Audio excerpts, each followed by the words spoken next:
Buenas tardes. Vamos a dar inicio a la reunión del Instituto de Política Internacional de la Academia Nacional de Ciencias Morales y Políticas. Tenemos algunas personas que se han conectado desde sus hogares, algunos de ellos porque quizás hay otros más que se sumaron que desde aquí no los podemos leer, pero que no quería dejar de mencionar a Alfredo Gutiérrez Giró, a Francisco de Santibáñez, Valero Narváez, Delia Tesoreiro, Yancy Ferreira y Saed Chaya, que es flamante miembro del Instituto de Política Internacional. Felicitaciones. Gracias. Lo mismo que Juan Pablo Laporte, que quien nos está acompañando. Felicitaciones. Bienvenido al instituto. Bueno, muy bien. Doctor, ¿quiere dar la bienvenida? Sí. A todos los presentes, tanto presencialmente como virtualmente, buenas tardes y mi agradecimiento por sumarse a esta reunión que debo decir adquirió un carácter muy particular cuando pensamos dentro del instituto la selección de la temática para el día de hoy y pensamos en dos expertos y miembros del instituto de relevancia, como Ricardo Lagorio y el general Julio Hahn. No pensamos que se iba a agregar un adicional, que fue los últimos sucesos en Rusia. Y bueno, realmente sorprendentes, pero como la casualidad no existe, en mi concepción no existe la providencia, no quiero que me asocien con ninguna otra visión. Todo tiene que ver con todo, pero por muchas otras razones. Me parece que es una oportunidad maravillosa para que intervengamos todos los presentes en la pantalla y en la mesa, en una reunión que creo que va a ser, entre paréntesis, si ustedes autorizan, grabada. Sí, sí. Perfecto, muchísimas gracias, y compartida después a las redes. Así que solamente decirle buenas tardes y muchísimas gracias por estar nuevamente. Yo voy a dejar este lugar y pasa el orador a sentarse acá.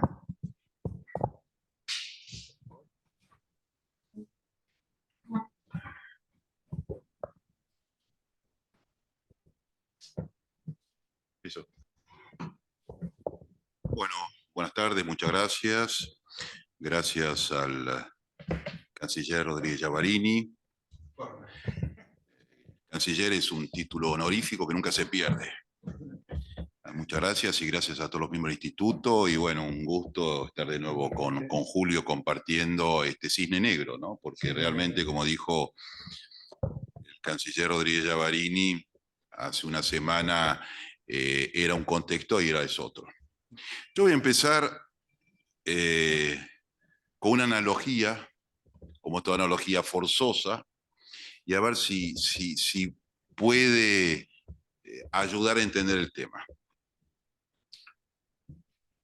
Cuando hace 2500 años Atena desafía a Esparta, Tucídides da una sola explicación: el temor a la subida del poderoso. Eso generó un libro muy famoso hace unos años, destinado a guerra, La trampa de Tucídides, de Graham Allison, que no se cumplió. No se cumplió porque supuestamente era el enfrentamiento entre Estados Unidos y China. Así que, ¿por dónde va mi analogía? Mi analogía es la siguiente. La invasión, y acá quiero ser muy claro y estricto, la invasión del gobierno de Putin a Ucrania, no de Rusia, es lo que Richard Haas llama una guerra de elección. ¿Y por qué no entenderla bajo la trampa de Tucídides? En el sentido de que la amenaza que sintió Rusia, al menos esa fue mi visión y mi sensación estando en Moscú, era de una Ucrania que al tratar de entrar a la Unión Europea, porque todo esto empieza en el 2014, pudo ser una amenaza al poder autocrático del presidente Putin. Así que yo, permítame que me disculpe Graham Allison, Tucídides, por supuesto, ya perdió los derechos de autor, así que no puede perdonar, pero que me perdone Graham Allison, yo creo que se puede explicar mucho a través de tu CD, se puede explicar quizás esto. Bueno, hablando un poco más de lo que ocurrió, yo me voy a referir, como Julio Hahn va a hablar con mucha más autoridad sobre la guerra, yo voy a hablar sobre 4 narrativas. Esta segunda etapa de la guerra empieza el lunes 21 de febrero del 2023, cuando Putin da un largo discurso que lo había preanunciado en su artículo del 2021, perdón, sobre la unidad de los dos pueblos. Lamentablemente uno no lee y cuando lee no presta atención, porque si hubiésemos prestado más atención a ese artículo, si no me equivoco, de junio del 2021, estaba preanunciando lo que iba a hacer. Ahora, en el largo discurso del lunes 21, 3 días antes de la invasión, él reconoce, y ahí ya empieza la segunda etapa de la guerra, porque reconoce a los territorios de Donbass y Lugansk como parte de la Federación Rusa, con lo cual la guerra se reactiva porque está, digamos, minimizando territorialmente Ucrania. Y habla de 2 objetivos de guerra, que era la desnazificación, un eufemismo para un cambio de régimen, y la desmilitarización, un eufemismo para la destrucción militar de Ucrania. Esa fue la primera narrativa. Supuestamente iba a ser un paseo en carroza, y no fue así. Fue un enorme, yo diría, enorme error militar. Yo siempre digo, como yo vi 3 desfiles del 9 de mayo, que me da la impresión que el ejército ruso desfila mejor de lo que combate. No sé si es así totalmente, pero evidentemente no estuvo a la altura de un ejército que no es solamente ucraniano, ¿no? Porque desde el 2014 está muy preparado y equipado por países de la OTAN. Esa es la primera narrativa. Ahora, esa narrativa no sirvió porque esa operación especial militar, que debía ser exitosa, fue absolutamente, fue un fracaso, y por lo tanto, a comienzos de este año, ante una guerra entre acá también podríamos ir a la Biblia, entre un Goliat y un David, el David estaba imponiéndose. O sea, Rusia es 10 veces, desde el punto de vista de población, Ucrania.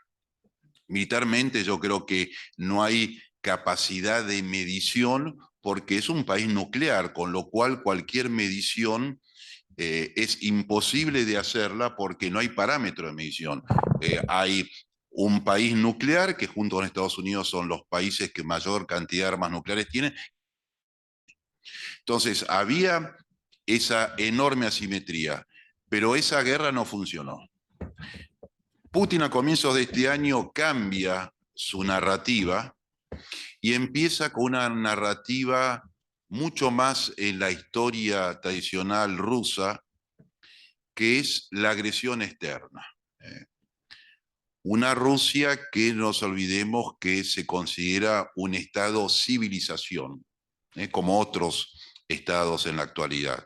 Con lo cual, si es un estado civilización, las fronteras son difíciles de determinar, por eso siempre esa amplitud territorial, ¿no? La paradoja que Rusia tiene siempre una amplitud territorial, pero internamente, digamos, una encerrona territorial, porque en cada ciudad había un Kremlin, y Kremlin es una fortaleza, o sea, se expanden hacia afuera, pero se encierran hacia adentro.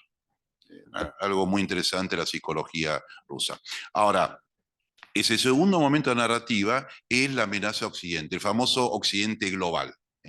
Hemos inventado 2 términos, yo creo que no dicen nada. Está el sur global, no sé qué significa. Yo y varios que estamos acá fuimos parte de la Argentina, embajador Lister, embajador Herrera Vega, embajador Petrella, embajador Villagra Delgado, el canciller de una Argentina que estuvo en los no alineados, quizás eso podía ser un sur global, pero en el 2023 un sur global, a menos que sea el nombre de una bebida, me parece que no decide, no define nada. Ahora, Rusia contrapone a ese el occidente global, entonces se ve amenazado por un occidente global. Y Ucrania, en vez de ser ese país que había que desnazificar y desmilitarizar, se transforma en el puente de cabecera de la amenaza del occidente global hacia Rusia. Perfecto.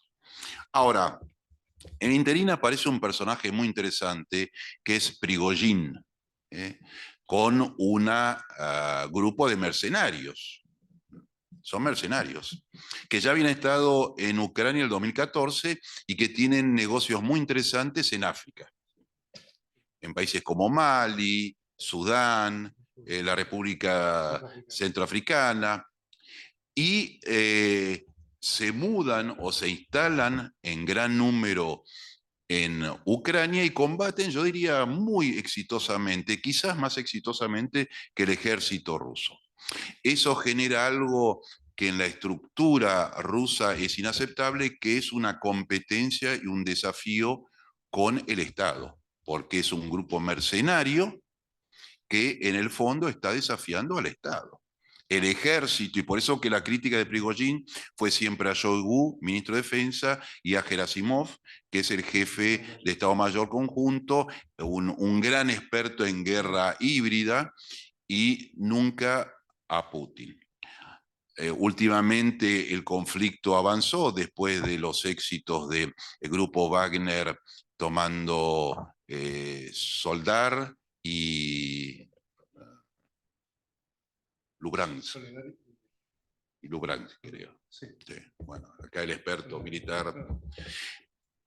Y eso generó entonces una abierta competencia con las Fuerzas Armadas rusas. Ahora, el tema interesante, y ahí vamos quizás a la tercera narrativa, es que las autocracias tienen dificultad para solucionar pacíficamente sus conflictos. Y Putin empezó a tener un conflicto interno. El que lo desafiaba era un grupo interno.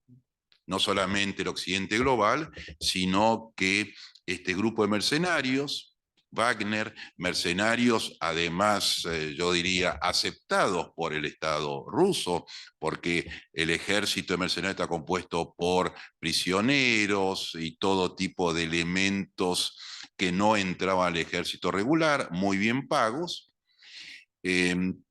Empieza hace varios meses a criticar al ejército y la supuesta rebelión, no motín, porque en general un ejército se amotina, mercenarios se rebelan. Perfecto, aprendí la lección. Entonces, la rebelión del fin de semana, ¿por qué se da? Se da, entre otros casos, porque a fin de mes, ya se había aprobado una ley, todos estos mercenarios tenían que entrar y formar parte del ejército regular ruso.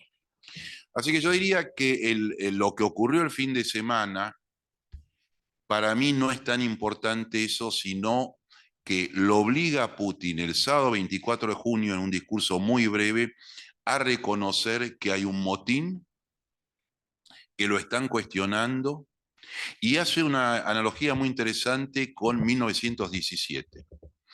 Porque yo algo que aprendí estando en Rusia, yo llegué en el 2017 y estaba feliz porque iban a hacer la gran conmemoración de los 100 años de la revolución bolchevique y no hubo ninguna conmemoración. Porque Putin, que privilegia el orden, y él lo ha dicho abiertamente, hubiera preferido que no hubiese habido revolución rusa, porque eso generó desorden. Él lo rescata a Stalin, pero no a Lenin. Por lo tanto, la analogía con 1917 que hace el sábado 24, hace 4 días Putin, es muy interesante porque refleja que el enemigo o la competencia o la amenaza está dentro. Al mismo tiempo, refleja algo muy importante que es la vulnerabilidad del sistema monolítico ruso. Porque si 10.000, 15.000, 20.000, 30.000, 40.000, 50.000, pongamos, mercenarios pueden desafiar a la segunda potencia nuclear, como se suele decir, hay un problema en Houston.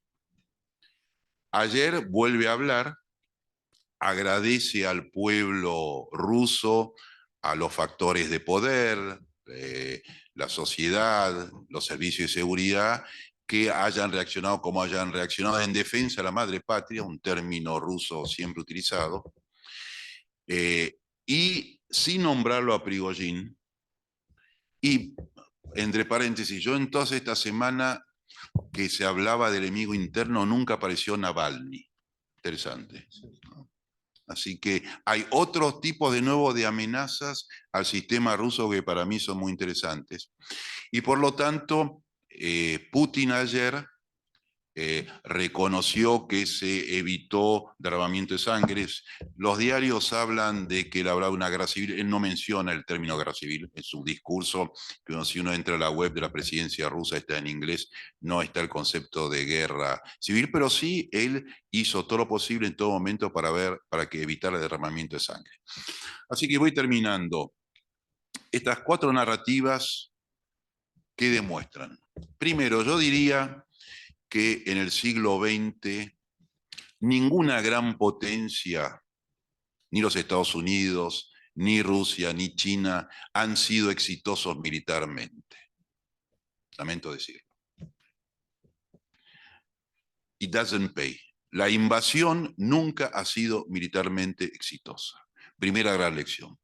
Segunda gran lección, Rusia, que fue invadido 3 veces, lo hubiese tenido que saber porque desde el siglo XVII, cuando el rey sueco lo invade, después Napoleón Bonaparte y después Adolfo Hitler, tampoco fue exitoso. Eso me lleva a mí a algo muy interesante, ya como diplomático, ¿no? Creo que lo hemos discutido muchas veces, que es ser poderoso en el siglo XXI. Y vamos a la trampa de Tucídides. Quizás el poder no necesariamente es lo militar, es lo cultural, es lo democrático, lo institucional, es la ciencia y tecnología. Es porque cuando uno ve la simetría de combate entre las tropas rusas y las de Ucrania, que una cosa muy interesante, Rusia no tiene suboficiales, con lo cual tiene una cadena de mando muy concentrada arriba y la tecnología no ayuda a una guerra veloz y moderna del siglo XXI. Entonces otro tema, ¿qué es ser poderoso en el siglo XXI? ¿Qué hace poderoso en el siglo XXI? Yo soy un gran multilateralista y creo en la gobernanza global, por lo tanto tengo mi respuesta. Otro tema importante es, y con mucha inteligencia, yo creo que los países occidentales, europeos, de la NATO y Estados Unidos, se mantuvieron al margen de un conflicto interno.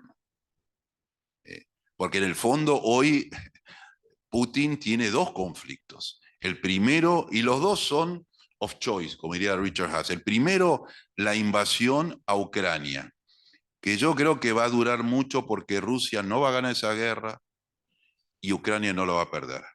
Y como para los 2 son cuestiones existenciales, podemos entrar en un conflicto prorrateado de largo plazo.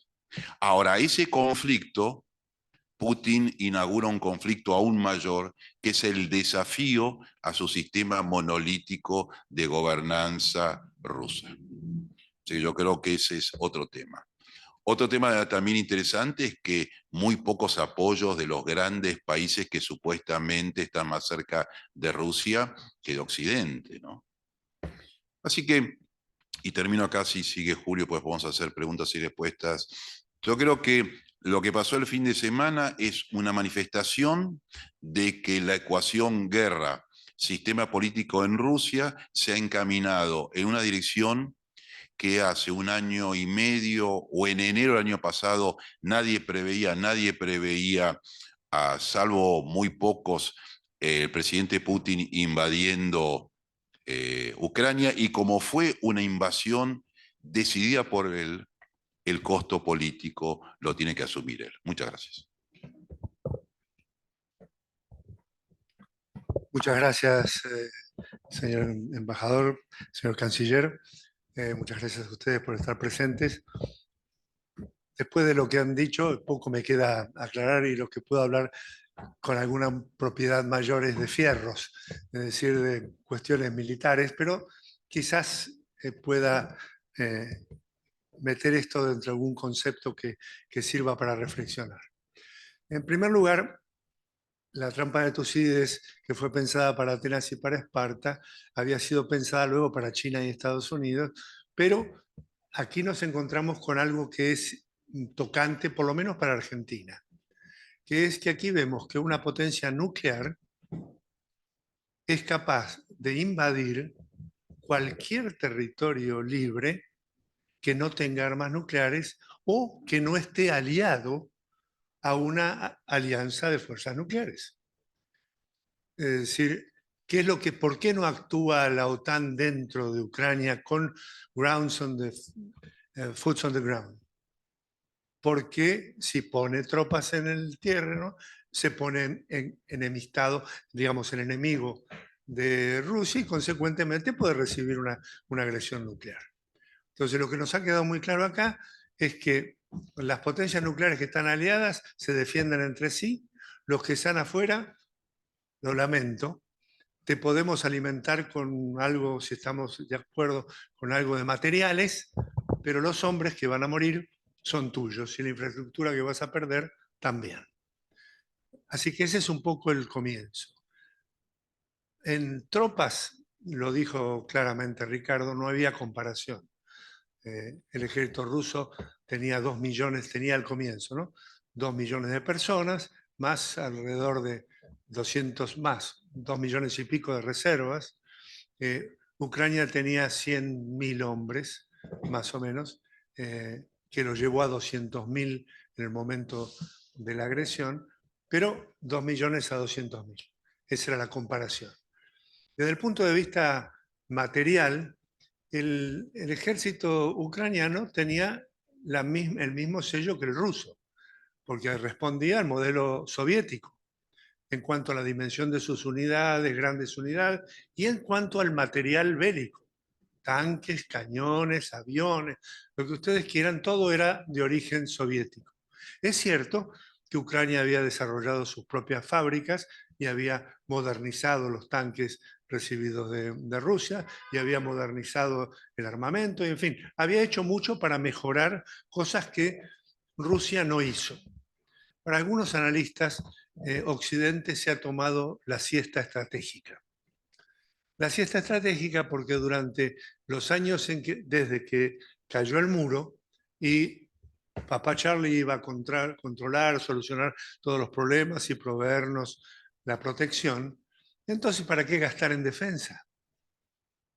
Hoy le reconocen a la Merkel, no le agradecen mucho que haya eliminado la energía nuclear porque tuvieron riesgo de pasar mucho frío y las empresas de pararse, pero sí haber bajado el gasto en defensa a 1.4, 1.3 del Producto Bruto, cuando el amigo Trump le gritaba que la OTAN era obsoleta y que había que gastar por lo menos el 2% del producto.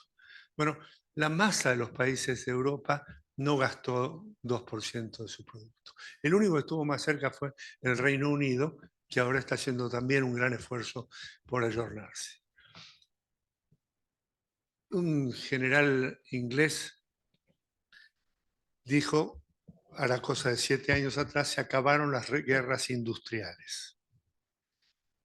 Las guerras industriales es el concepto de que la reposición del material bélico se hace en un proceso industrial rápido. Durante la Segunda Guerra Mundial, en un mes, se hacían 100 y pico de aviones. Hoy un F-35 demanda 42.000 horas hombre. No, ninguno de lo más sofisticado de la tecnología militar hoy demanda muchísimo más tiempo y es muchísimo más costoso. No hemos pensado en lo que significa esta guerra, tanto para Rusia, que tiene muchas reservas y capacidades, como para Ucrania, que en realidad Ucrania no la está pagando Occidente en su conjunto. Para que tengan una idea, las piezas de artillería, Rusia tuvo siempre el centro de gravedad de sus fuerzas terrestres en la artillería. Digamos que como proyecto general de una agresión militar, primero actuaba la artillería, rompía todo lo que se pudiera romper hasta dejarlo, como hizo Putin en Grozny, ¿no?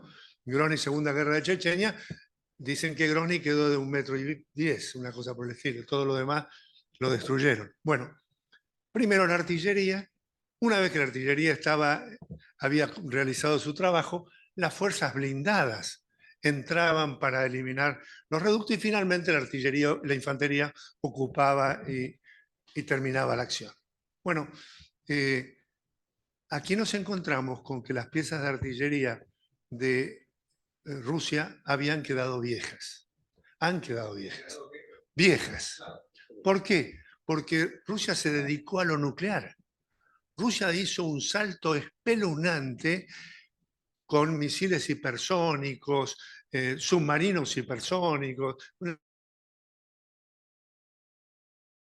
cantidad de mayor potencia, cosa que Occidente no hizo. Por eso el grito de Johnson en Inglaterra, vamos a gastar 40.000 millones en recuperar y vamos a aumentar el 40% la capacidad nuclear de Inglaterra. Y Schultz, diciendo vamos a gastar 300.000 millones de euros en reaprovisionar y rearmar al ejército alemán. Son, de un lado, el despertar de la siesta estratégica y del otro, de darse cuenta que con lo nuclear se puede hacer mucho, pero no todo. Y que podía amenazar a las potencias nucleares para que no se metan, pero no podía con eso obligar a Ucrania a que se diera lo que había tomado. Respecto de los objetivos de la invasión, está muy claro que Rusia tiene varios objetivos que son permanentes, no solamente para esta invasión. El primero de ellos es fronteras seguras, es decir, the buffer zone, tener una zona de amortiguación alrededor de Rusia donde no haya enemigos armados, es decir, no estén tropas de la OTAN. Este es su primer objetivo. Por eso se justifica la invasión a Georgia, en Abjasia y en Osetia, la invasión a Moldavia con Transnistria, bueno, en fin, todas las acciones, bueno, la más fuerte quizás haya sido en Crimea, en Ucrania, que lo hace por el segundo objetivo permanente de Rusia, que es tener puertos de aguas cálidas. Si no tiene puertos de aguas cálidas, su flota no tiene sentido. Consecuentemente, Sebastopol, en Crimea, es el puerto, no solamente de la flota del Mar Negro, es la flota que pasa al Mediterráneo. Es la fuerza naval de Rusia. No podía permitir que, ¿cómo se llamó el presidente de Ucrania? Víctor Yanukovych, ¿no? Yanukovych, que fue a Europa para firmar un tratado agrícola ganadero y volvió sin firmarlo, y el Parlamento lo echó. No se fue mal, ¿eh? Se llevó 400 millones de rublos que tenía ahorrados desde la abuela, creo, algo por el estilo, y se fue a Moscú. Bueno, a partir de ahí todo vino encadenado con muchas acusaciones de corrupción y demás sobre los liderazgos ucranianos, hasta que llega Zelensky, el maestro de escuela, actor de una serie de televisión, que gana con una mayoría que no se había visto en Ucrania por muchos, muchos años. Bueno, Crimea perdida con un referéndum que en 48 horas se hizo, nadie lo vio, y un resultado del 94% a favor de unirse con Rusia, que nadie vio como lo contaron, y Putin diciéndole bienvenido a la madre patria.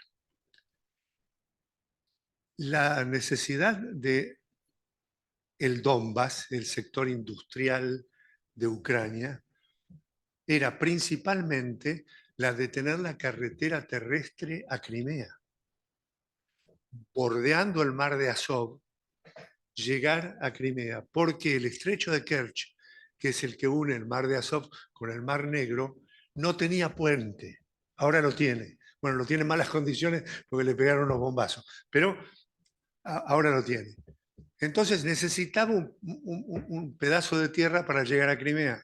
Y entonces, después de haber tomado Crimea, tomó un pedacito de Ucrania. Total, somos todos amigos. El problema es que lo hizo esto en 2014 y demoró hasta el 2022 para realizar la invasión. Si Ucrania tenía dudas de que iba a sufrir una invasión, las perdió después del Donbass. Y ahí interviene fuertemente la OTAN, diciéndole, te van a invadir.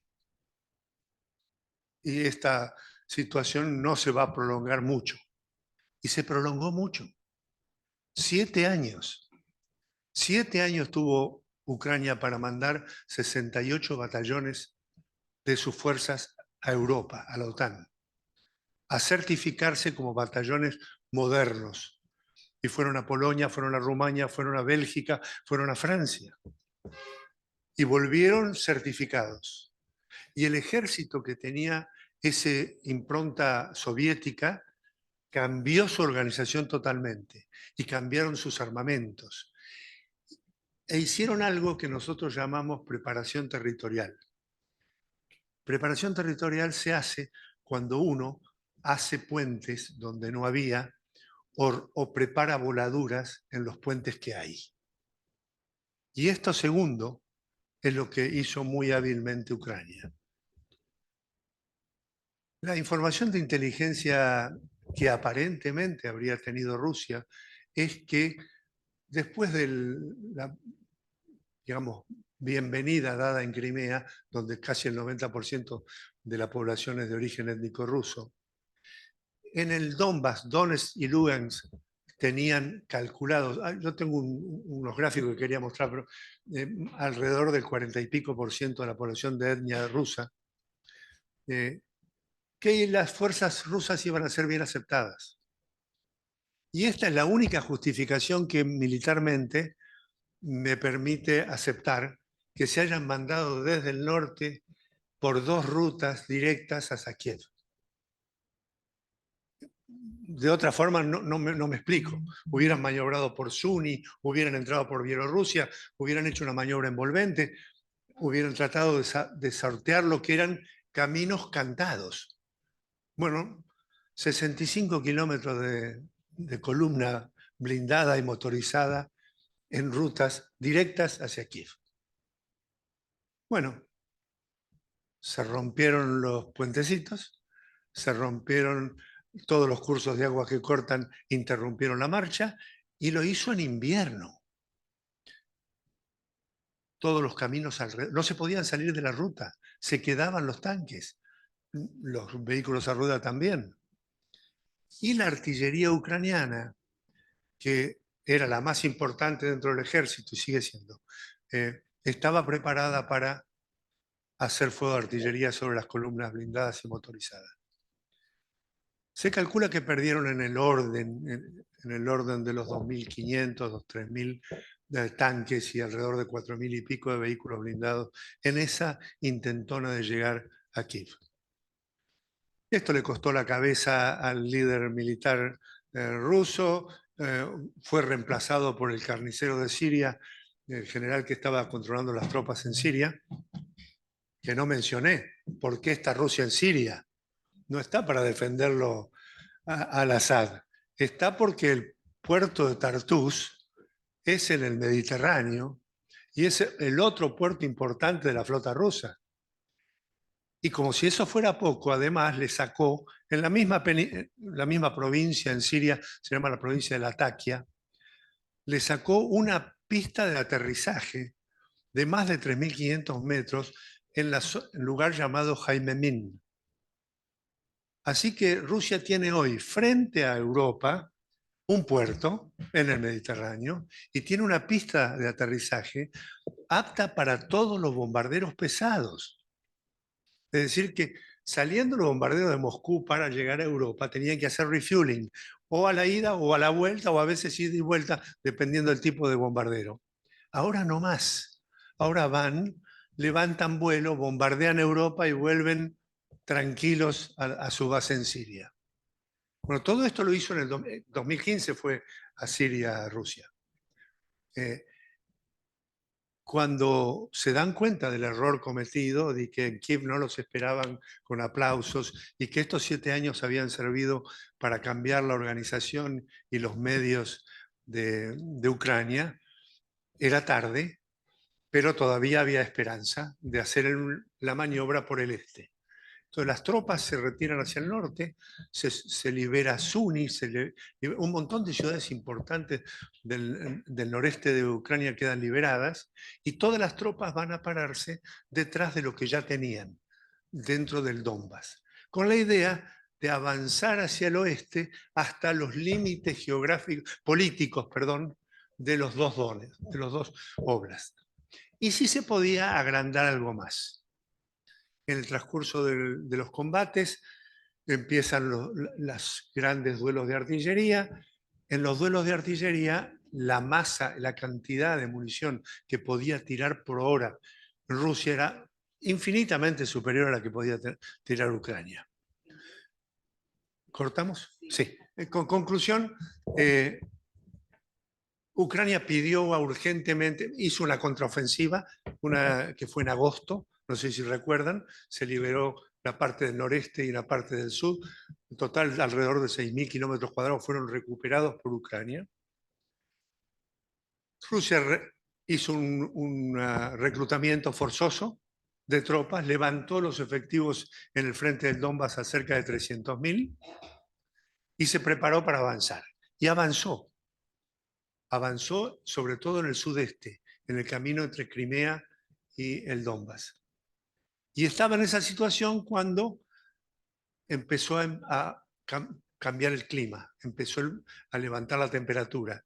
Y Zelensky se propuso hacer una contraofensiva cuando hubiera condiciones meteorológicas. Para eso le pidió a Occidente, necesito fuerzas. Pidió tanques. Y oh sorpresa, Europa tenía todos los tanques en malas condiciones. Hasta Alemania no pudo dar sus vehículos blindados a rueda porque los tenía fuera de servicio. Tuvo que sacar del museo los Marder, que eran del 70, reaprovisionarlos y es lo que le dieron. Bueno, de los miles que pretendían, tienen hoy alrededor de 250 tanques que han recibido del Reino Unido, de Estados Unidos, de Alemania, de Polonia, bueno, de otros cuantos, y también vehículos blindados a rueda, básicamente de Francia y de Estados Unidos, y han recibido artillería de largo alcance. Y para mí, con esto termino, es el elemento que le da la diferencia. Estados Unidos le mandó unas baterías de misiles que se llaman HIMARS. Llegan a 70 kilómetros de distancia. La artillería de mayor alcance rusa está en el orden de los 50. Es decir, que tiene capacidad de llegar de mayor distancia la artillería ucraniana. Inglaterra le dio el M270, que es otro de 155 milímetros que tiene mucho alcance. Y ahora quieren tener además aviones F-16 para emparejar lo que está haciendo Putin con su artillería y sus misiles. El elemento técnico que marca esta contienda, porque fíjense, esta contienda es convencional. Todos habíamos pensado, yo lo enseñaba, me da vergüenza, enseñaba que el nuevo conflicto terrestre iba a ser de fuerzas irregulares, asimétrico de fuerzas irregulares, con participación de las fuerzas convencionales, pero menor. Y esta es un enfrentamiento convencional con un actor básico que se llama el dron. El dron, el UAV. Ese es el actor principal militar de la contienda. Ha reemplazado al observador adelantado de artillería, ha reemplazado a la exploración, ha reemplazado al bombardeo aéreo, en fin. Y los hay de todos los tamaños y de todos los precios. Los primeros, los Bakhtar que le compraron a Turquía, eran carísimos. Pero estos que están comprando en Estados Unidos cuestan $500, ¿no? Es decir, hay... Es decir, hay una cosa, el gasto es terrible. El Excalibur vale alrededor de $50.000, un tiro. Artillería de Rusia estaba gastando 60.000 tiros por día, contra 6.000 que tiraba la artillería ucraniana. ¿Qué va a quedar de Ucrania después de este conflicto? Y aquí lo dejo. Perdón. Bueno, muchísimas gracias, general, embajador. Ahora vamos a pasar a la parte de comentarios y o preguntas. Recuerden a quienes están en la sala que me van a tener que esperar a que les alcance el micrófono, así nos pueden escuchar quienes están conectados.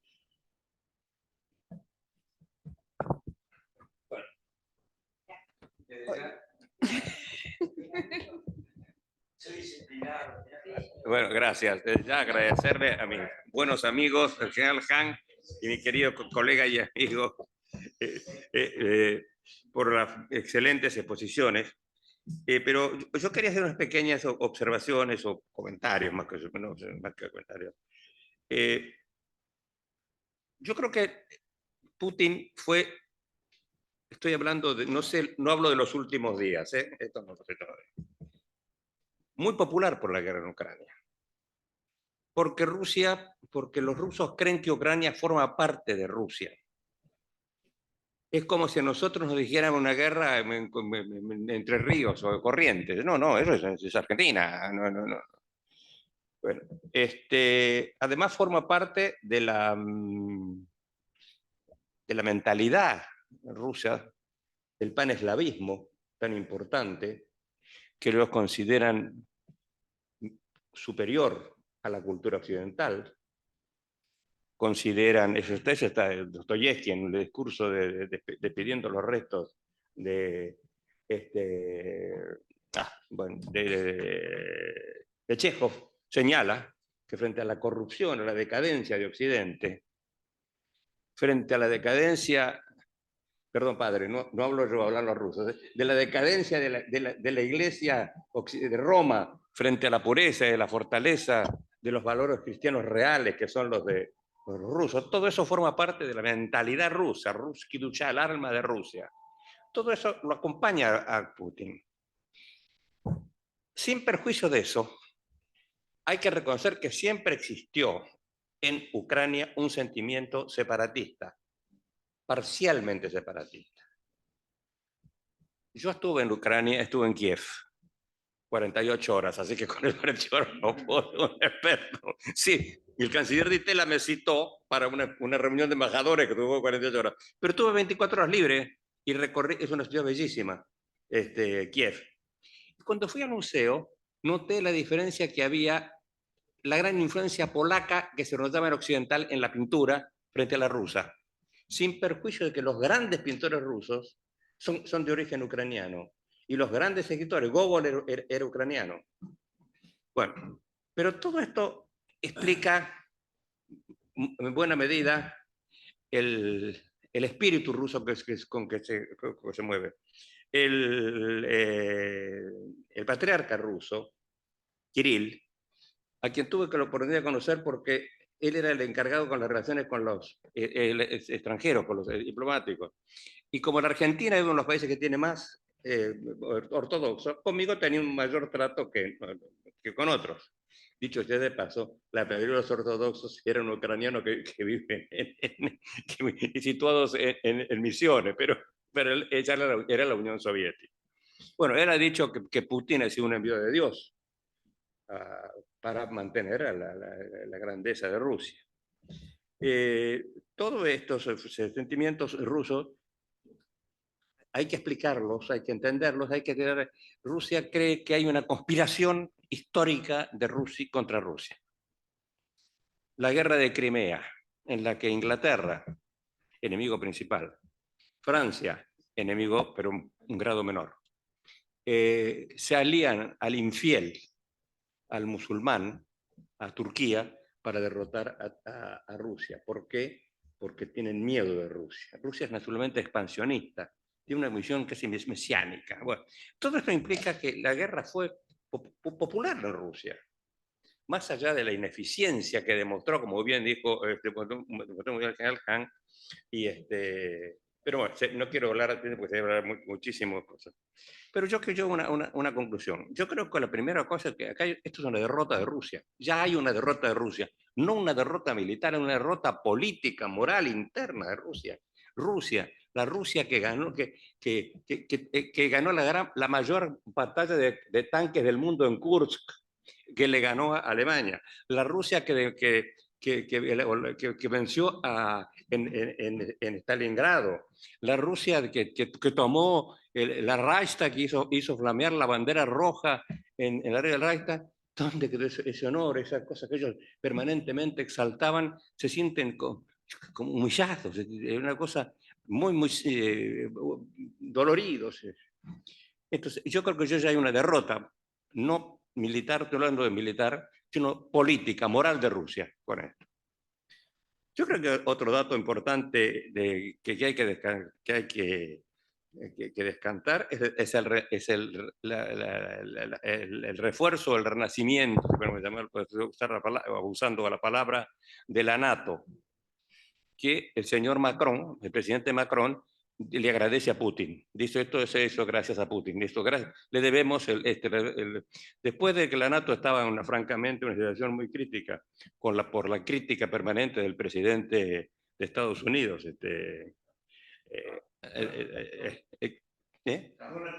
Trump, efectivamente, que tenía, bueno, resulta que no solamente se ha lanzado, sino que además Alemania ha decidido dedicar el 3% de su PBI al rearmar las Fuerzas Armadas. Con lo cual, en pocos años, Alemania va a ser la potencia militar más grande de Europa. Lo cual pone nerviosos a los franceses, a los ingleses y a muchos otros más, ¿no? Pero no importa. Y el tercero que yo me permito decir, y eso sí le pregunto a los militares sobre todo, que esto es un resultado incierto. Yo tengo la impresión de que Rusia no puede ganar la guerra y Ucrania tampoco. Entonces, ¿cómo termina esto? ¿En un impasse? ¿En un armisticio de larga duración? No tengo respuesta a esto, pero me parece que... ¿Eh? La pregunta es para vos, para los militares. La verdad es que es una pregunta muy difícil de contestar. Pero, ¿cuál es el elemento clave para cada uno?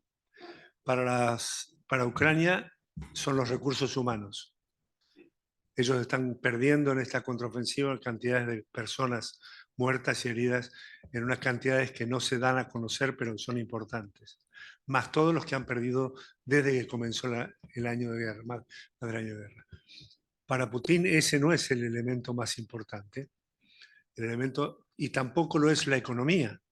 Ucrania está endeudada, recibiendo dinero de todo Occidente, pero todavía Rusia mantiene sus reservas y mantiene sus condiciones. Así que desde el punto de vista humano y material, la posibilidad de continuar el conflicto para Rusia es muchísimo mayor que la de Ucrania. Si no consideramos que la política interna de los países de Europa está empezando a hablar mal de la guerra y del gasto que ponen, la plata que ponen de sus impuestos para que vaya a otro país. Ya ha habido 2 o 3 encuestas que dan mal, excepto en los países que son frontales. Por ejemplo, Estonia, Lituania, bueno, Finlandia, Polonia. Estos países dan positivo, pero el resto, que son los que ponen plata, Portugal, ya, por eso. El gobernador de Ucrania no es una prioridad estratégica de los Estados Unidos, con lo cual está casi... Y hay elecciones. Entonces, eso considera el resultado incierto que yo creo. Sí. Es un comentario porque la guerra se gana en el campo de batalla, pero también en las mesas y en las mesas de negociaciones. Primero, yo dudaría de que había un acompañamiento a la guerra, porque durante los primeros meses no era una guerra, era una operación militar especial. Yo con los pocos amigos que me podía cartear, que era solamente por Telegram, que es ruso, se cuidaban mucho, se autocensuraban, ¿no? Más, uno de los grandes especialistas, Dmitry Trenin del Carnegie Russia, hoy ya no es más Carnegie Russia, hoy es Russia y no es Carnegie.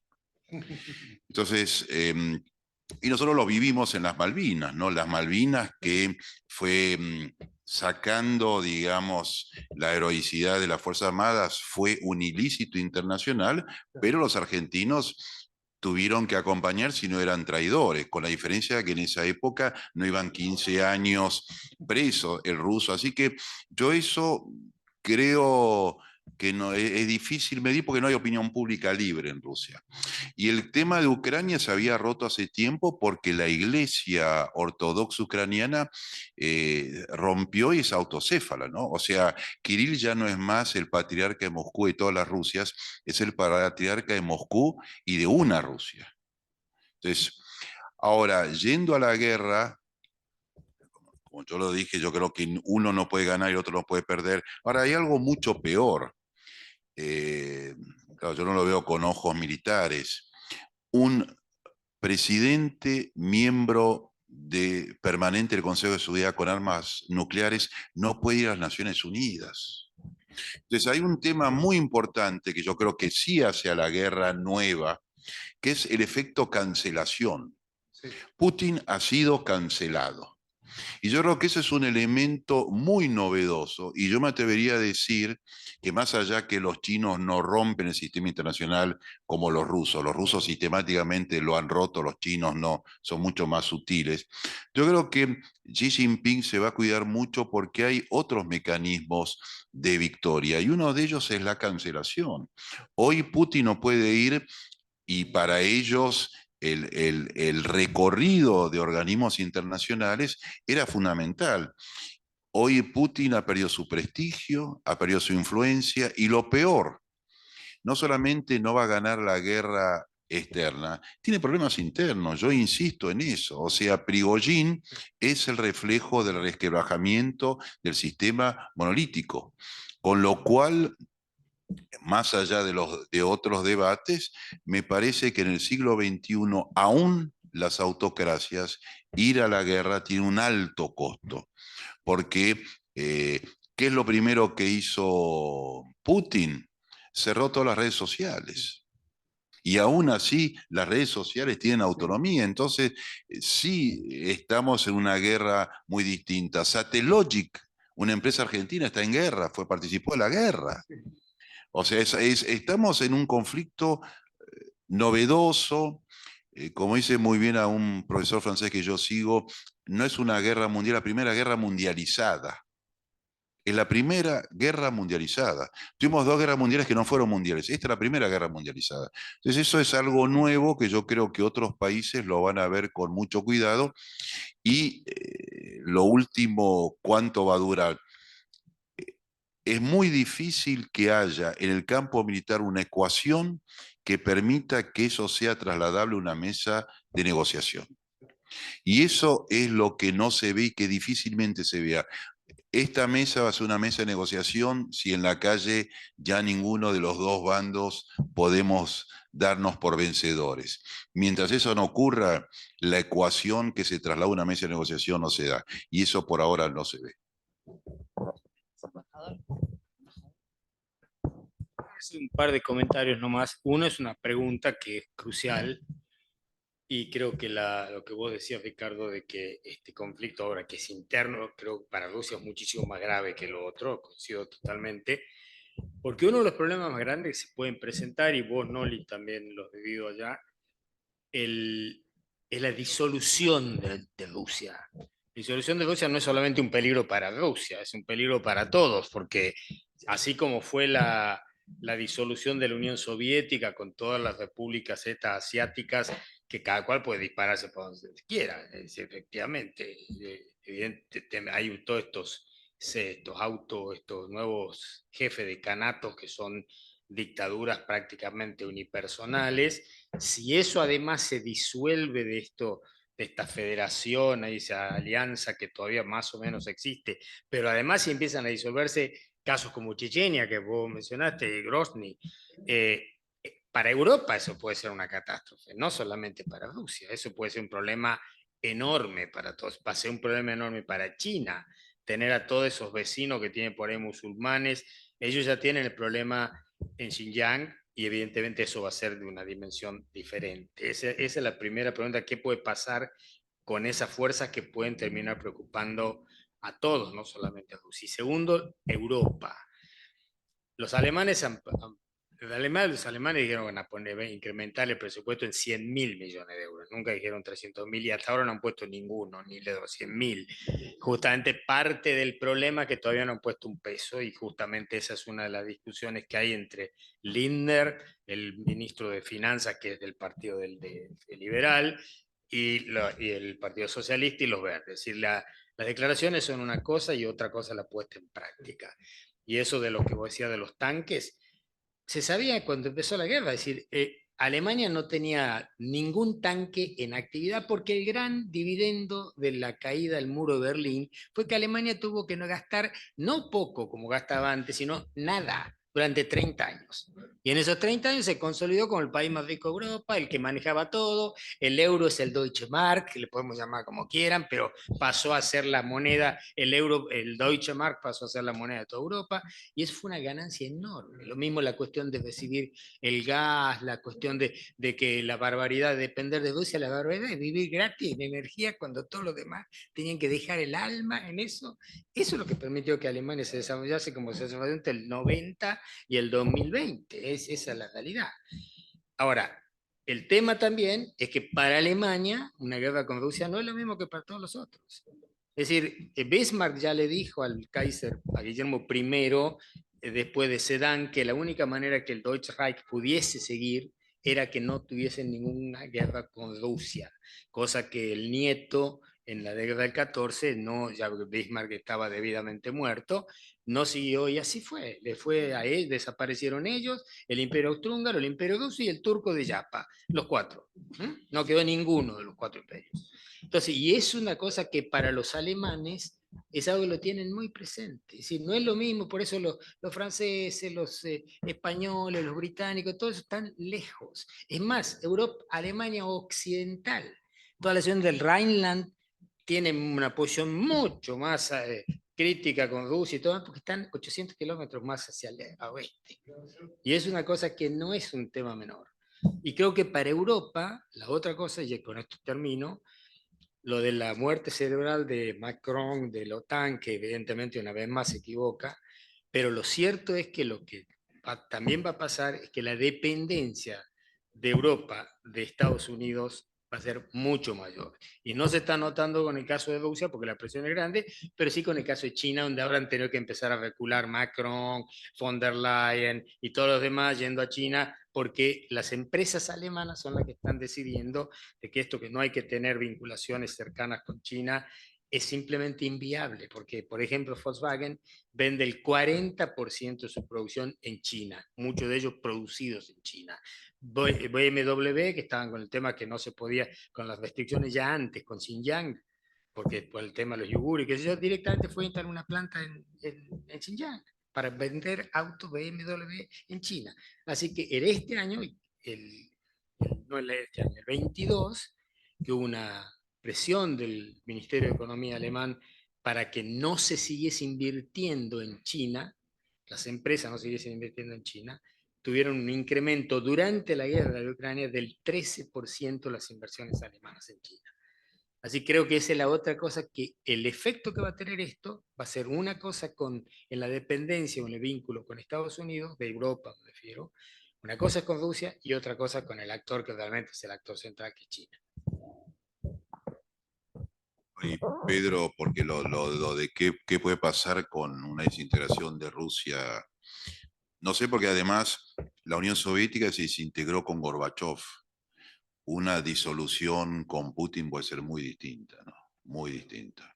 Ahora, hay algo también interesante, porque hoy estamos hablando de Europa, pero hay 2 o 3 continentes para los cuales esta es una guerra ajena, inexistente. Yo creo que ese es el dato quizás más importante, ¿no? Porque las abstenciones que se ven en Naciones Unidas, porque mientras estamos gastando miles y miles de millones en armamentos, que está bien, mientras estamos prestando mucha atención a una guerra, que está bien, nadie le presta atención a Mali, a República Congolesa, un poco lo que pasó el otro día, que en paz descansen estos 5 millonarios que se murieron y mandaron a toda la flota del mundo, y cuando se hunde un barco, entonces yo creo que eso hay que tener mucho cuidado, porque hay, me parece, un resentimiento, no del sur global, pero hay un resentimiento que eso sí quizás lo puede utilizar mucho más a su favor Rusia y China que los países occidentales, porque los problemas del mundo hoy no pasan única y exclusivamente por la invasión de Putin a Ucrania, pasan por el cambio climático, por la pobreza, por los desafíos tecnológicos, por las migraciones, por las nuevas inequidades. Y me parece que eso es algo que nos está desviando esfuerzos y que puede ser peligroso. Por eso, dentro de todo, para mí, lo mejor que puede pasar, y creo que está pasando, es este requebrajamiento interno, porque le obliga a Putin a hacer mucho más hincapié en su frente interno, y quizás la guerra entonces la tenga que manejar en forma distinta. Complementando algo que dijeron, dos cosas. Una, Wagner no es una excepción. Sabemos que Blackwater en Estados Unidos, que luego se llamó Academy porque tuvieron que cambiar el nombre.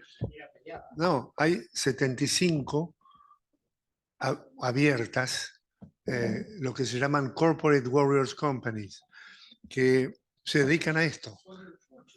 Es a reemplazar a ejércitos con la posibilidad de hacer lo que un ejército no puede por cumplir las leyes de la guerra, ¿no?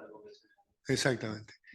Segundo tema, que sí fue dicho, Rusia rompió el memorándum de Budapest, donde habían firmado que iban a mantener, controlar y proteger la soberanía de Ucrania. Y no lo cumplió ni Estados Unidos ni Reino Unido, que eran garantes. Exacto, y Francia posteriormente.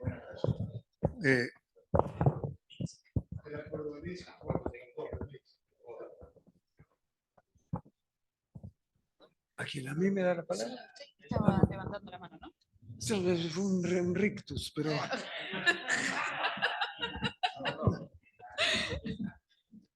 Muchas gracias. Agradezco a Canciller Giavarini por convocar la reunión, a los oradores y a los que han comentado. Yo simplemente quiero decir que visité Kyiv 2 veces por el tema de las migraciones. Como soy un burócrata prolijo, primero visité las autoridades, después el cuerpo diplomático y después las personas que el consulado y que el embajador Vaqueriza me congregaba para saber por qué querían venir a la Argentina. En los 3 sectores el peligro era Rusia. El temor era Rusia, que Rusia iba a volver y que Rusia los iba a absorber y que Rusia iba a hacer lo mismo que hizo Rusia en la contraofensiva de Stalingrado, cuando volvió sobre Ucrania, la arrasó porque la acusó de haber sido colaboradora de los nazis, de haber tenido un sistema de Vichy un poco más licuado y una gran cantidad de ucranianos muertos. Entonces, si uno lee a Vasily Grossman, que era el boletinero del ejército ruso que venía con el ejército ruso de Stalingrado, va a encontrar todos estos detalles que yo digo, cómo el ejército ruso destruyó a la sociedad civil ucraniana sin respetar mujeres, niños, etc. O sea que yo creo que el tema tiene una enorme profundidad, como ha sido destacado acá. Gracias. Muchas gracias.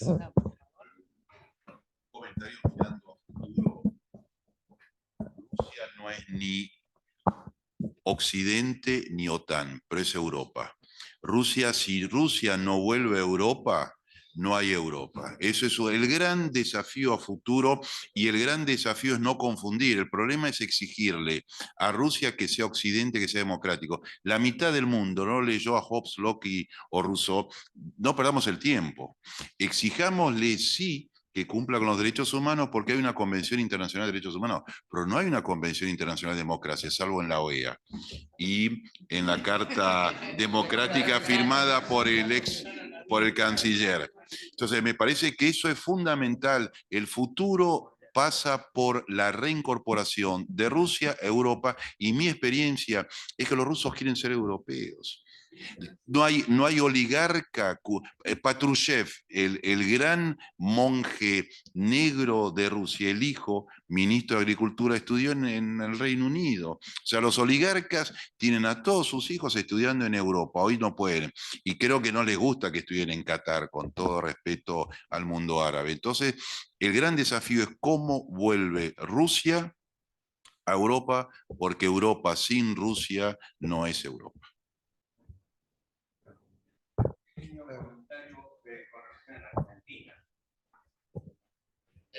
Sería un segundo. Perdón. Sí.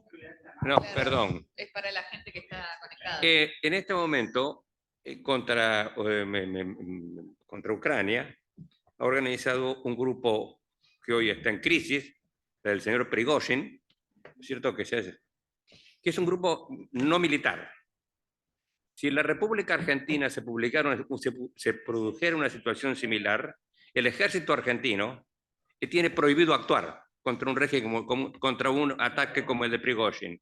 Solamente si lo ataque un ejército oficial, un ejército con bandera y banda Eso afortunadamente va a ser derogado el 10 de diciembre, pero actualmente está vigente.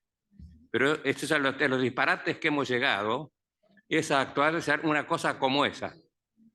En un momento en el cual las nuevas amenazas mundiales son completamente distintas a las tradicionales, nosotros solamente si nos invade un país, cualquiera, no quiero nombrar a ninguno, con bandera y banda y bandera del ejército, o sea, si entra un grupo como por ejemplo un ejército mapuche, no puede, el ejército argentino tiene que cruzarse de brazos y no tiene nada que hacer.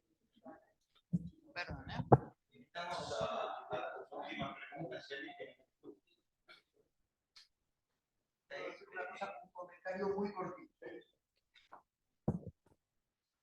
Henry Kissinger aconsejó a sus compatriotas que nunca dejaran a Estados Unidos frente a una alianza de Rusia con China. Yo creo que la guerra de Ucrania no es la guerra más importante. Cuando hablamos de la trampa de Tucídides, no estamos hablando de Ucrania y de Rusia, estamos hablando de Rusia y China y Estados Unidos y la NATO, que depende de Estados Unidos. Demográficamente, todo el G7 son 700 millones de personas y China sola son 1.400 millones de personas. El sur global, en mi opinión, existe y sus ideas están contenidas en un documento de 5.000 palabras, que es la alianza a China con Rusia. Ese es un comentario. Monseñor Bochatelli. Sí. Dos palabras. Una.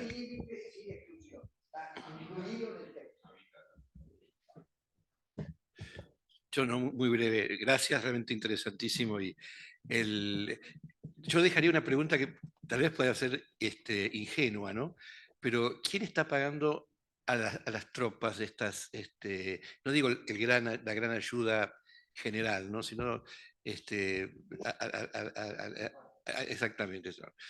Esa era un poco una pregunta concreta. Y después la otra, que salió cruzado el discurso religioso, ¿no es cierto? Que con esta guerra también ha cambiado mucho la situación del patriarca ruso, como bien lo marcó usted. Y a pesar que a la Iglesia, al Papa Francisco, todo el mundo lo apura, que por qué no va, que no sé qué, no sé cuánto.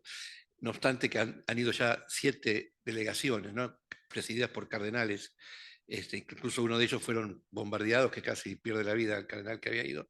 Y ahora mismo en estos días está yendo en una dimensión más formal de diálogo de paz el cardenal Sufi.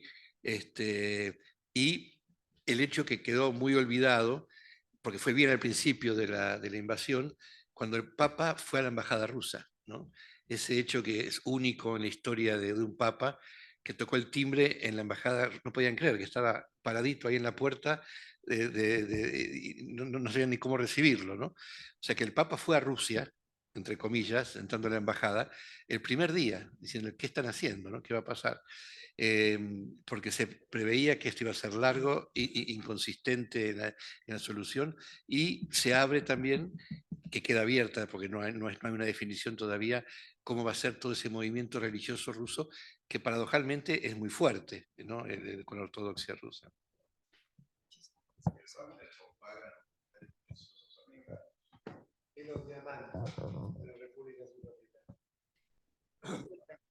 ¿Quieren hacer un comentario y después un comentario sobre la iglesia, pues yo me hice muy amigo de un ruso de origen colombiano que fue el intérprete entre el Papa y Kirill en Cuba. Es muy difícil que se junte, porque la iglesia ortodoxa es mucho más que una iglesia en Rusia. Entonces, eso dificulta que se junte porque es un poder. A mí siempre me impresionaba verlo llegar a Kirill con la custodia. En todos los actos estaba la persona más cercana a Putin es Kirill. Así que es un tema. Ahora, por otro lado, sí, la religiosidad del ruso es algo también que impacta, ¿no? Que quizás impacta a veces mucho más que en Occidente. Y no nos olvidemos que Putin fue bautizado clandestinamente, siendo Unión Soviética. Pero el tema religioso yo creo que es un tema que hay que incorporarlo más además al estudio de las relaciones internacionales. Las relaciones internacionales tienen dos agujeros, la psicología y la religión, que no se los trabaja suficientemente. Monseñor Wagner en particular cobra por parte del gobierno central de Rusia los que comandan, los que manejan la cosa y reciben apoyo en materiales bélicos para sus funciones. Y en los países en que están, se aprovechan de exacciones, coacciones, etcétera, cualquier tipo de forma delictiva del uso de su fuerza. Lo que le han dicho a Pirogin es que va a mantener las tropas donde las tiene desplegadas. Por ejemplo, en Libia tienen una cantidad importante que está con el gobierno de Tobruk, ¿no? Y en la República Centroafricana están metidos a fondo con el tema de los diamantes. Pero en todos los Malí y demás. Turquía también. Antes de terminar, claro. Sí. Disculpen, voy a pasar a leer una pregunta de Rosana Botana, que está conectada desde el Zoom.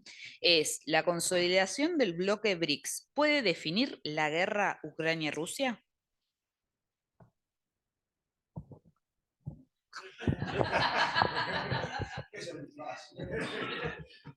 Yo creo que el BRICS no define la guerra porque, de nuevo, si el BRICS es una alianza política, que la es y no es militar, Putin está cancelado.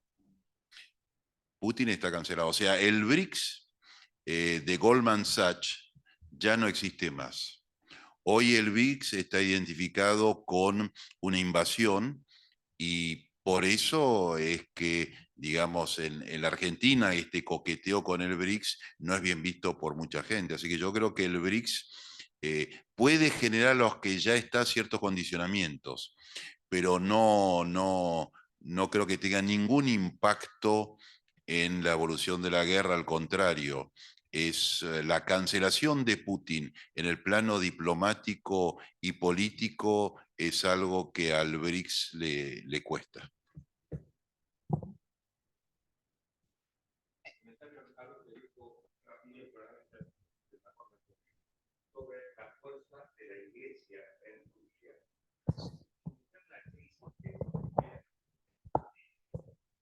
en la de sucesión de Putin, en quién decide, sin duda el ejército, pero la iglesia también va a estar, va a ser un factor de poder importante. Acá hay una cosa que la izquierda argentina, muy ignorante generalmente, como casi siempre, está encantada con Rusia porque Estados Unidos, porque está contra Estados Unidos. El ejército ruso va con capellanes y con la Virgen de Kazán. ¿Y esto qué? Porque Putin es un hombre de derecha. Es un hombre de derecha. Y acá, como es antiamericano, se han aliado o simpatizado con el otro, lo cual demuestra el nivel de ignorancia o de ligereza con que se manejan estos temas. Pero volviendo, la iglesia va a ser un factor muy importante. Si acá ocurriera una catástrofe que lo lleva a Putin, la iglesia va a jugar un rol importante en esos momentos, en la sucesión y lo demás, sin duda. Y sobre todo los servicios de seguridad. Los servicios de seguridad son los más importantes. Los servicios de inteligencia y seguridad, ese es el elemento clave. Por eso que un personaje como Patrushev, que es el National Security Advisor, tiene papel, porque acá uno habla de ejército, pero los ejércitos son los servicios de seguridad. Son los servicios de seguridad. Y en el fondo Prigozhin es un servicio de seguridad privatizado, o sea, desbeberizados. Doctor, ¿cree que ya estamos para hacer el cierre? Bueno. Me parece que hemos asistido todos a una exposición, a dos exposiciones brillantes y a muy interesantes participaciones. Hacía rato que en el instituto no había un CROSE tan activo y es porque tenemos hoy la suerte de contar gente que ha estado en el terreno, ¿no? Ex embajadores de Alemania, ex embajadores en Rusia y en otros países muy importantes. Y esto siempre es una de las cosas que enriquece las reuniones del instituto. Uno o dos puntos, muy breve.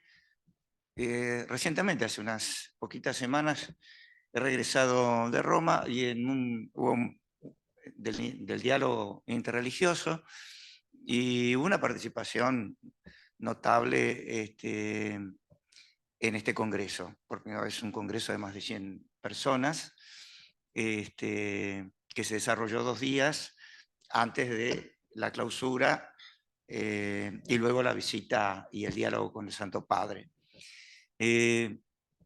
Nos permitió analizar la agenda mundial, de eso se trataba, enfocada con algo que vos también conociste, porque a muchos del diálogo interreligioso lo tuviste cuando estabas en Moscú, de mantener abierto una serie de temáticas que mencionó Lagorio también, el señor embajador, cuando dijo las nuevas realidades de esta guerra no declarada, que no son solamente las bélicas, que son importantísimas, lo estamos viendo, sino aquellas que son, entre comillas, las guerras permanentes. La injusticia, la pobreza, el medio ambiente destrozado, las migraciones. Entonces, como hubo muchas intervenciones, recuerdo concretamente por ejemplo, la de Fernando Estrafase, me tocó hablar después de él en la clausura de este congreso, me permití comentar algunas cosas que he hecho ya en la academia y que están escritas ya y presentadas en el Pleno sobre la política internacional del Papa Francisco. Y evidentemente ustedes han tocado aspectos cruciales de esa política internacional y particularmente el señor secretario de la Conferencia Episcopal Argentina, Monseñor Bochatey, acaba de mencionar la última visión, que es la de el presidente de la Conferencia Episcopal Italiana, Zuppi, un hombre, diría yo, en este momento muy significativo, no solo en Roma. Y evidentemente las dificultades que hay, y primera que quiero mencionar que no se mencionó en la reunión, es, estamos comparando una mentalidad como la nuestra, donde la separación entre Iglesia y el Estado es lo natural de las cosas, y otra cosa, una organización como la rusa, donde la unión de la Iglesia y del Estado es también con natural históricamente. basta llegar a San Petersburgo y ver dónde está la sede religiosa y enfrente donde está el poder político, en San Petersburgo, históricamente, y uno, que eran las residencias, y se conservan, se imagina lo que es esta realidad. El segundo punto que quisiera mencionar, esto queda para una reunión, si quieren, aparte, termino este comentario que hice sobre Roma, sin decir de todas maneras que una de las fortalezas de la Argentina es tener una sociedad donde todos nos sentimos iguales y dialogamos entre nosotros, por lo menos en el plano religioso, sin ningún tipo de rescomión o diferencias. Y creo que uno vuelve muy contento de ver una realidad como la que construyó la Argentina gracias al manto constitucional que la albergó desde el momento del preámbulo, ¿no? El otro punto que ustedes mencionaron, que para mí es crucial, es que si leí bien y escuché bien, es que pensar en una derrota de las partes sería desastroso para las dos partes. ¿Cómo convivimos con eso? Yo lo que haría hincapié, por no ser diplomático, es la gran ausencia que durante todo este periodo, siempre lo digo, es de la acción diplomática. Es decir, no fue convocada, y sobre todo por Occidente, una acción diplomática decisiva. Este es el momento en que hablen los diplomáticos, y si sabemos que hay un empate, me parece que justamente ahí tendríamos que analizar por qué no puede haber una intervención. Leí algo, me permito traerlo a la mesa, que se estaría analizando, ustedes lo juzgarán si esto es creíble o no, concederle a Ucrania una situación intermedia entre el fracaso, sin duda muy bien comentado acá, de las garantías no cumplidas de Budapest por parte de las potencias responsables en 1994 y no llegar a darle las garantías del artículo 5 de la Carta de la OTAN. ¿Cómo crear un estadio intermedio? Cuando leí eso, imaginé que ahí había una acción diplomática, porque solo una salida de esta concepción creo que podrían hacerlo los profesionales diplomáticos. No me imagino a ningún otro pudiendo imaginar un estadio intermedio en estas dos cosas. Esto lo dejo como una inquietud. Y después, y para agradecerles particularmente a ustedes, concluir con lo siguiente. Me parece que el mundo está en una situación muy bien descrita acá. Lo felicito al instituto por haber puesto la variedad de temas que implica la guerra en realidad, no uno. Los dos expositores y todos los que intervinieron nos hicieron ver que lo que estamos discutiendo es el futuro del mundo en un profundo cambio. La Argentina parece que viviría a ese mismo ritmo también por otras razones o por las mismas, ¿no? Pero me permitiría decir que hoy no hay ningún lugar del mundo, muy buen punto el de la mundialización de la guerra, que esté alejado de esta guerra, que parece tan local geográficamente, ¿no?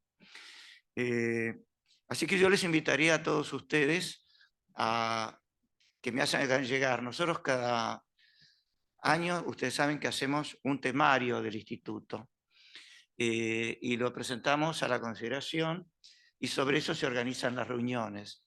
Este temario tiene una característica, nunca lo cumplimos.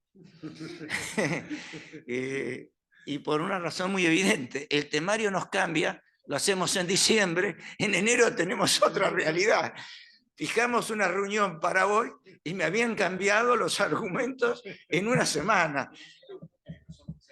Exactamente. No solo eso, es que el mundo está... Pedro, a la velocidad que cambia el mundo, nadie puede prever la política internacional. Así que me siento muy alegre del dinamismo para la reacción que ha demostrado el Instituto de Política Internacional. Los invitaría a sugerir para la próxima, ya tenemos alguna idea de lo que podría ser, pero se aceptarían otros aportes. Por último, los que no somos diplomáticos, que somos algunos en esta mesa, seguimos admirando mucho la capacidad diplomática de la Argentina. cuando uno ve lo que se han hecho en las sedes diplomáticas y cómo siguen trabajando desde donde les corresponda para mantener la actualización de la presencia argentina en el mundo. Y un punto muy especial al querido general Hahn, que estando como está, bien describió Arnoldo Listre, nuestro querido embajador, la situación de las Fuerzas Armadas. Sin embargo, hay gente que sigue trabajando, profundizando y no abandonando aquellos aspectos donde la Argentina también ha tenido una tradición militar e internacional importante, con todos los cambios que se han producido. Así que realmente a todos ustedes que conforman este instituto que, como usted verá, como nuevo miembro de la Academia, Monseñor Bochatey, es absolutamente plural como somos acá, múltiple. No nos ponemos de acuerdo en muchas cosas, pero en otras, en las sustantivas, muchas veces nos solemos poner de acuerdo. Y por último, seguimos demostrando que estamos dinámicos y con ganas de cambiar y ser mejores. Este es el único punto que quería mencionar. Pido un aplauso muy sentido para los dos expositores.